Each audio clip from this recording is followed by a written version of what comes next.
Praise the lord. ఈరోజు దేవుని వాక్యము. యెహోవాయే నిన్ను కాపాడువాడు, నీ కుడి ప్రక్కన యెహోవా నీకు నీడగా ఉండును. దేవుడు మనలను కాపాడేవాడు. ఆయన మన కుడి ప్రక్కన నీడలా సురక్షితమైన ఆశ్రయంగా ఉంటాడు. బలహీనమైన సమయంలో మనకు రక్షణగా ఉంటాడు. భయం, ప్రమాదాల నుండి ఆయన మనల్ని కప్పి రక్షిస్తాడు. ఆయన సన్నిధి మనకు శాంతి, ధైర్యమిస్తుంది. దావీదు చిన్నవాడు, గొల్యాతు భయంకరుడు.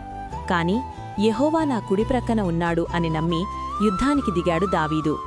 దేవుడు అతనికి నీడలా రక్షణగా ఉండి గొల్యాతును ఓడించాడు. భయాల మధ్య దేవుని కాపుదల స్థిరంగా ఉండి దావీదును రక్షించింది. ప్రార్థన. నన్ను కాపాడే దేవా, నీవు నా కుడి ప్రక్కన ఉన్నందుకు స్తోత్రం.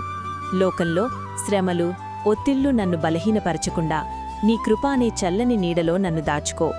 అరణ్యంలో నీ ప్రజలకు నీడగా ఉన్నట్లు నా కుటుంబానికి, నాకు నీవు రక్షణ కవచంగా ఉండు.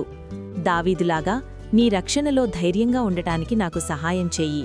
యేసునామంలో ప్రార్థిస్తున్నాను తండ్రి. ఆమేన్.